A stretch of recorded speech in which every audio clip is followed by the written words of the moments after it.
Y les dijo, estas son las palabras que os hablé, estando aún con vosotros, que era necesario que se cumpliese todo lo que está escrito de mí en la ley de Moisés, en los profetas y en los salmos. Entonces les abrió el entendimiento para que comprendiesen las escrituras y les dijo, así está escrito y así fue necesario que el Cristo padeciese y resucitase de los muertos al tercer día, y que se predicase en su nombre el arrepentimiento y el perdón de pecados en todas las naciones, comenzando desde Jerusalén. Y vosotros sois testigos de estas cosas. Gracias, Señor, por tu palabra. Señor, nosotros sabemos que tu palabra es verdad. Santifícanos en tu verdad, te lo pedimos. Amén. Y hermanos, en este domingo de Ascensión, pues terminamos precisamente este tiempo del año cristiano en el que meditamos, en el que aprendemos del misterio de la encarnación de nuestro Señor Jesús, como dice el credo niceno, por amor de nosotros y por nuestra salvación. Y hermanos, en este día, pues bueno, termina lo que inició la estación de Navidad. El día de hoy termina, pues bueno, todo este tiempo en el que el Señor habitó entre nosotros. Y dice San Juan, y vimos su gloria, gloria como del unigénito del Padre, lleno de gracia y de verdad, dice la Escritura. Y hermanos, qué interesante es entonces ver el final de esta intervención divina en nuestra historia humana, una intervención también a través de esta primera llegada en la vida de todos nosotros que creeríamos por la palabra de quienes lo conocieron.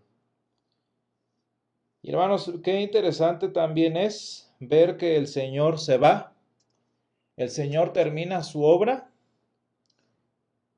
pero no sin antes dejar testigos, no sin antes dejar individuos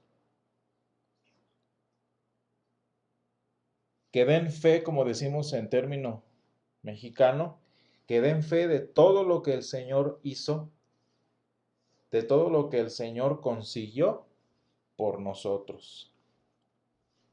Y ese es el énfasis que hace San Lucas en el final de su evangelio, porque son las palabras mismas del Señor, y dijo a los discípulos que estaban allí con él, y vosotros sois testigos de estas cosas. Y hermanos, enseña la palabra que después de esta conversación que tuvo el Señor con sus discípulos, dice que salieron a Betania. ¿Dónde es Betania? El monte de los olivos. El mismo monte en donde el Señor una vez oró por nosotros para que tuviéramos unidad. El mismo monte en donde el Señor pidió en su oración pontifical por cada uno de nosotros y donde también el Señor inició su calvario para nuestra salvación. Allí precisamente en el monte de los olivos. Pero bueno, habiendo precisamente como dice aquí la Escritura, como decía la Escritura de él mismo, habiendo padecido y resucitado de los muertos al tercer día, el Señor Jesús subió al cielo en presencia de sus discípulos desde el monte de los olivos.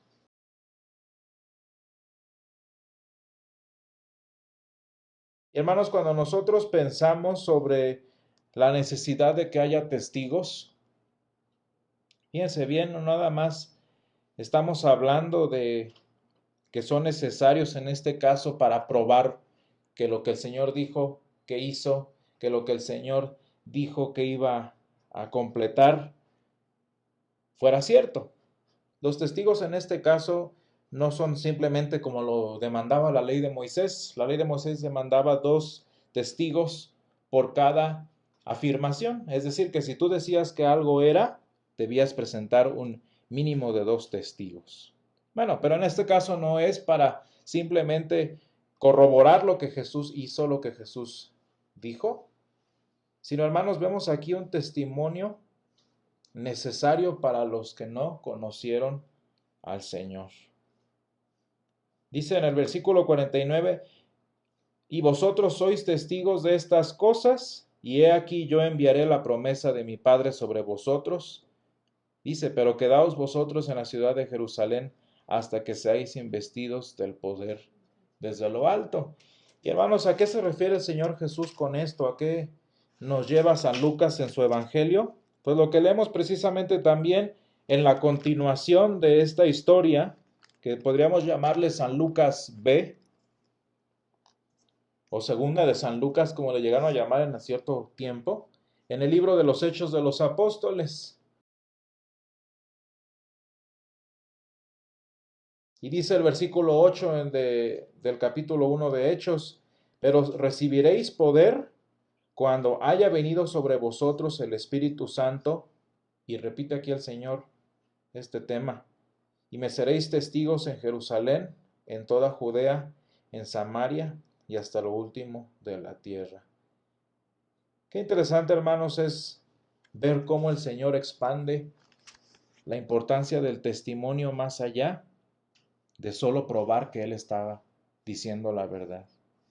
Y es que, hermanos, la verdad de la que hablamos precisamente en esta mañana no es simplemente una verdad probable, comprobable, demostrable, sino que es una verdad, hermanos, que es vida, es salvación para los que como nosotros en algún momento vivimos lejos del Señor. Fíjense, hermanos, la importancia del testimonio, la importancia en este caso de nuestra condición de testigos, que otros a través de este testimonio sean salvos. Que otros a través de este mensaje que el Señor deja grabado en nosotros llegue a otras personas. Y hermanos, cuando yo estaba pensando en el mensaje de hoy, luego me llegó a la mente el ministerio, uno de los ministerios que a nuestra vista, hermanos, pues fue el menos especial, vaya, hasta el más juzgable, que fue el ministerio de Jonás. Fíjense, hermanos, si nosotros pusiéramos, no sé, el ejemplo perfecto de cómo no ser un profeta del Señor, muy seguramente teníamos que mencionar a Jonás. Porque así como Santo Tomás, en nuestra opinión humana, fue, por así decirlo, el peor de los apóstoles, pues bueno, también en nuestra opinión humana, el peor de los profetas fue Jonás. Porque ¿qué es lo que hizo el profeta Jonás, hermanos? Pues bueno, resistirse a la palabra, negar su ministerio, resistirse a su palabra, negar su ministerio, oponerse al mandamiento del Señor. Y todavía, y esto es, pues bueno, termina bastante misterioso el libro de Jonás, oponerse a la salvación de la gente de Nínive. Fíjense bien cuántos agravantes ya tiene su actitud. Oponerse a la palabra, negar su ministerio, ir en contra de la voluntad de Dios y oponerse a la salvación de la gente, en este caso de la gente de Nínive. El peor de los profetas, podríamos decir. El peor de los ejemplos a seguir como testigos del Señor. ¿Y qué es lo interesante, sin embargo, del libro de Jonás, hermanos? Y resumiéndolo, porque es bastante sencillo de entender, que a final de cuentas, quisiera o no Jonás, el Señor lo terminó convenciendo, por así decirlo. El Señor lo terminó forzando para que quisiera él o no, Nínive fuera salva. Y Nínive se salvó.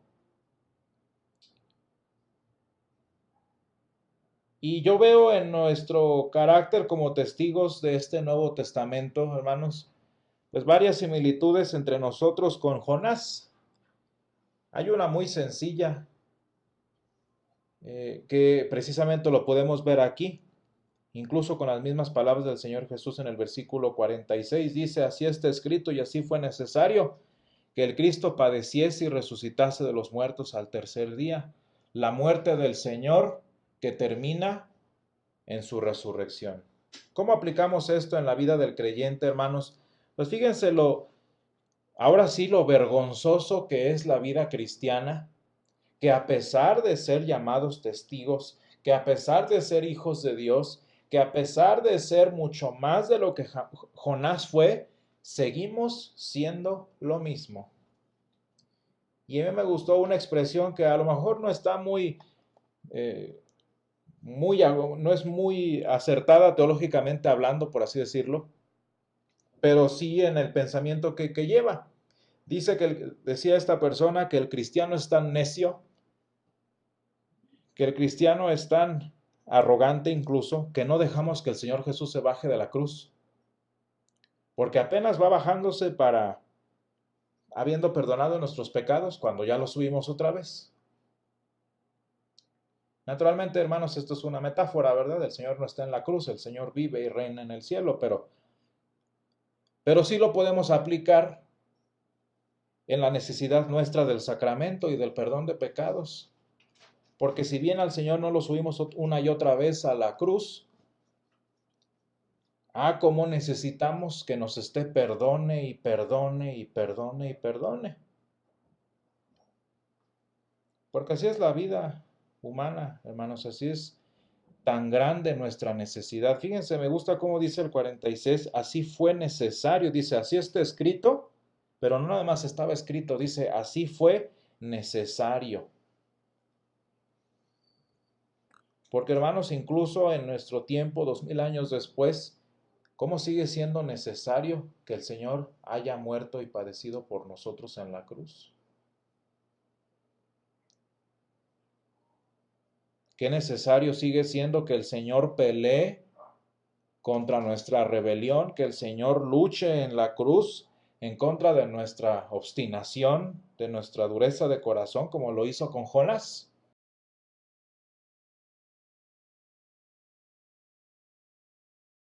Hermanos, continuando entonces con lo que decíamos de ser testigos, decía yo que nos veía a nosotros mismos como con Jonás. Porque hermanos, fíjense cómo es importante y es el centro de nuestra fe. El Señor Jesús no se quedó muerto. Es decir, el Señor Jesús no se quedó derrotado. La humanidad o la necesidad nuestra condición humana no pudo más que Él. Y dice aquí, y resucitase de los muertos al tercer día, enfatiza el Señor Jesús al tercer día. ¿Por qué, hermanos? Porque pues al igual que en la historia de Jonás, y al igual que en la historia nuestra todos los días, el Señor es el que gana. Y el Señor es el que vence nuestra bajeza, el Señor es el que vence nuestra necesidad.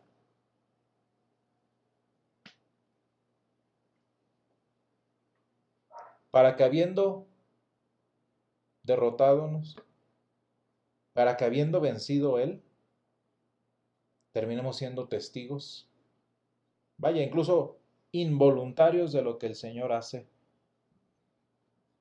y gana en nuestras vidas.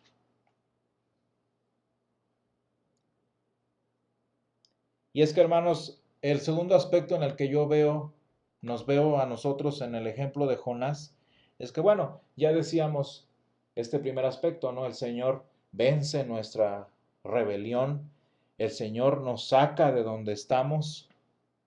Fíjense, Jonás es muy interesante leer el libro de Jonás, mientras más desobedecía Jonás, más se hundía literalmente. Él estaba en las alturas de Judea, en un nivel del mar alto, iba para España. Y mientras más iba a España, más iba bajando. Y si ya iba bajando geográficamente, cuando lo devoró el pez, bueno, bajó todavía más literalmente en el estómago del pez. Y la palabra de Dios sugiere con bastante claridad que Jonás se murió estando en el vientre del pez. ¿Por qué, hermanos? ¿Y a qué viene todo esto? Porque una de las razones, según nos deja ver la Escritura, leyendo a detenimiento el libro de Jonás, es que el pueblo de Nínive creyó no nada más por el mensaje que Jonás les dijo, que ahorita lo voy a referir, sino porque Jonás mismo, hermanos, era prueba en su carne de que el Señor podía más que nosotros mismos. ¿Qué nos deja ver y qué podemos asumir de la historia de Jonás? Que, hermanos, algo estaba en su apariencia física, algo, naturalmente nosotros conocemos, los animales digieren su alimento, de manera que cuando el pez o la criatura marina vomitó a Jonás, Jonás no se veía muy normalito que digamos, y así feo lo que le haya pasado en su apariencia, el Señor Jesús asume que resucitó Jonás.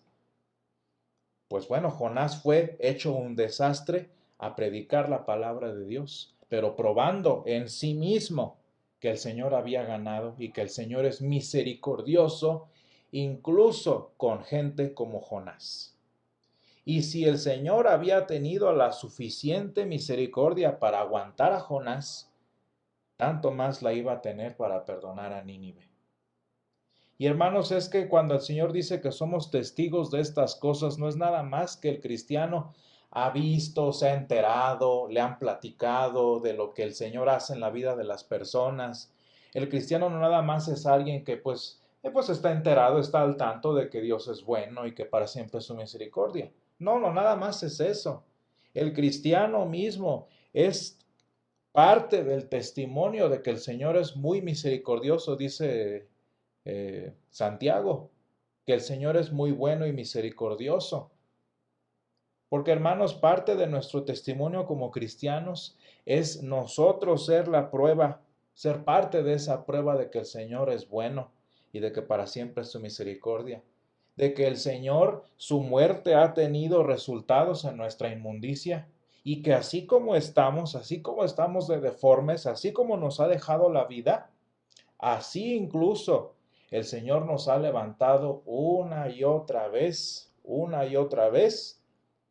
para nosotros, no nada más testificar de su palabra como lo hizo Jonás a final de cuentas, sino para nosotros ser prueba, como nosotros ser ese material de apoyo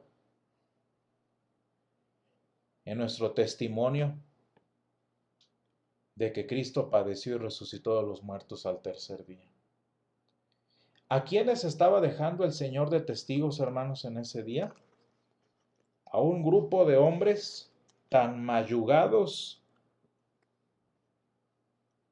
tan sacudidos, tan restregados, pero también tan restaurados, como con Jonás y con nosotros.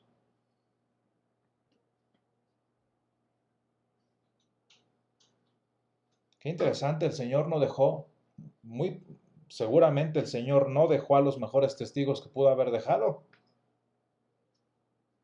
Pudo haber escogido personas santas, personas perfectas. Pero qué interesante que el Señor dejó gente como Jonás. El Señor dejó gente como nosotros, pues ahí medio incompetentes.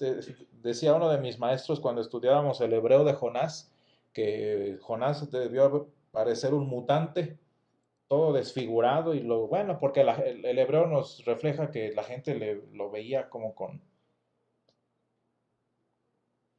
Bueno, pues así nos dejó el Señor a nosotros. ¿Y qué es lo que ve la gente, hermanos?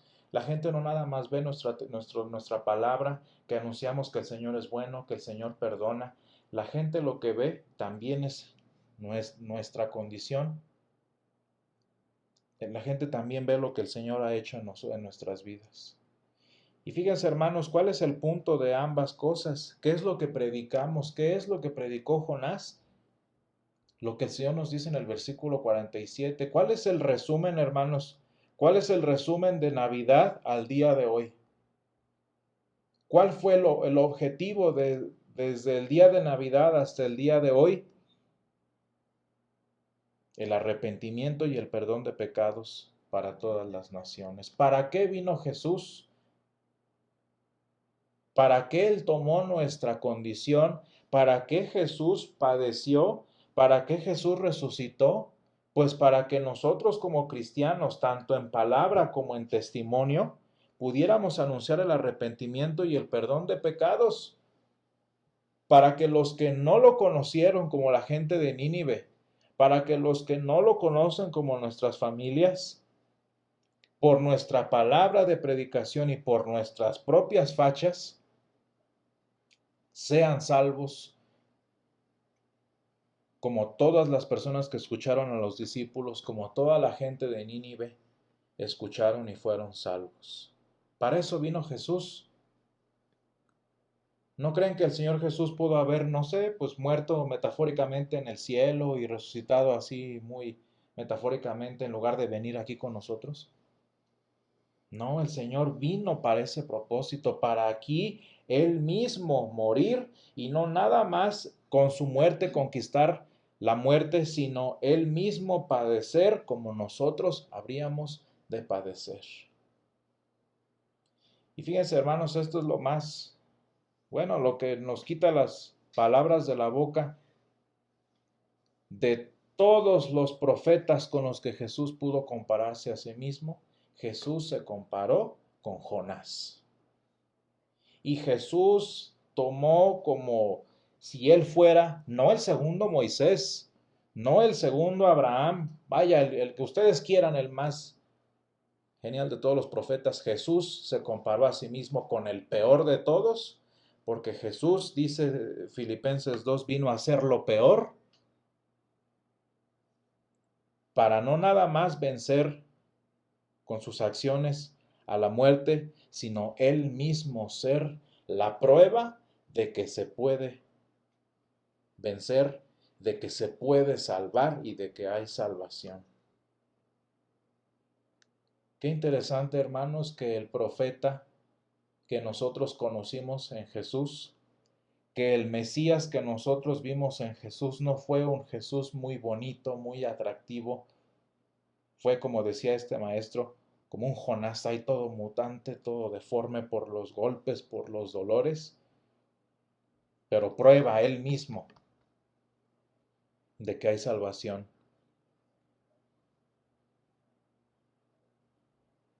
Dice: así está escrito, y así fue necesario que el Cristo padeciese y resucitase de los muertos al tercer día. Y hermanos, entonces, si decimos todo esto, ¿qué hizo el Señor Jesús al final de ese momento? Pues ascendió al cielo. ¿Y ascendió para qué, hermanos? ¿Para qué el Señor ascendió? Bueno, el Señor Jesús nos los dijo varias veces: voy pues a preparar lugar para vosotros. Y dijeron los ángeles: así como ustedes lo vieron irse, así también regresará del cielo.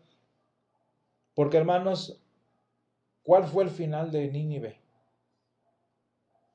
Que después de haber visto todo lo que pasó, fueron salvos. ¿Qué pasó con los discípulos que después de haber sufrido todo lo que sufrieron, hubo salvación al final del día? ¿Qué es lo que pasó con Jesús después de ser desfigurado, después de haber padecido? ¿Qué dice el mismo Señor Jesús? Resucitó de los muertos al tercer día. Y hermanos, todo esto de lo que hemos hablado, todo este testimonio de lo que somos testigos, valga la redundancia, todo esto de lo que hemos sido parte y de lo que somos nosotros mismos parte de las pruebas, también tiene una segunda parte, como el libro de San Lucas. También hay una segunda parte, hermanos, porque si ya en nuestro momento, como Jonás, como Jesús en la cruz, hemos sido desfigurados por nuestra rebelión, hemos sido, vaya, machacados por nuestra condición humana y ya hemos padecido los dolores de la cruz.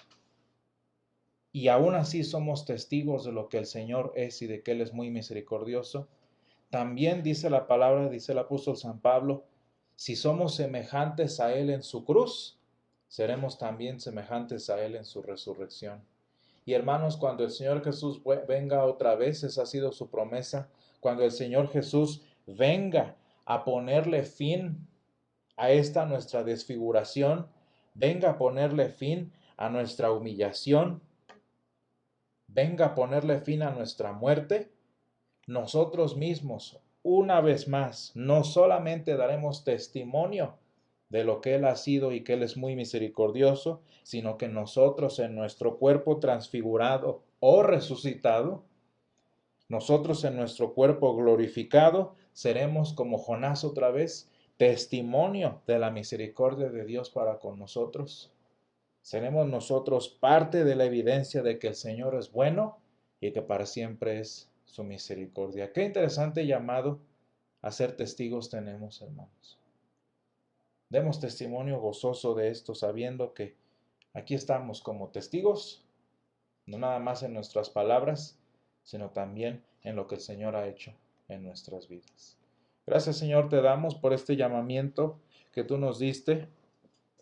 Gracias, Señor, porque como con Jonás, tú nos has escogido, Señor, para llevar tu palabra, llevar tu mensaje que da vida a los que no te conocen, Señor.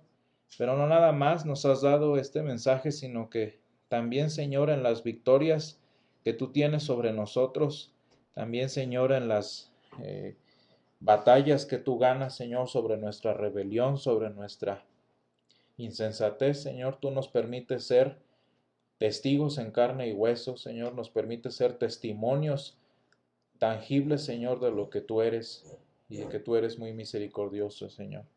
Y te pedimos, Padre, que nos permita seguir siendo testimonio y testigo, Señor, de lo que tú eres y de lo que tú has hecho, hasta ese día, Señor, en el que una vez más nos permitas dar testimonio para siempre de lo que tú has hecho, Señor, y nos des un cuerpo nuevo, nos des un cuerpo restaurado, que también, Señor, sea prueba indubitable, Señor, como dice San Lucas, de todo lo que tú has hecho por nosotros, Señor. Permítanos, Padre, llevar tu palabra y permítanos ser testimonio de lo que tú quieres que anunciemos al mundo, Señor. Te lo pedimos en el nombre de Jesús.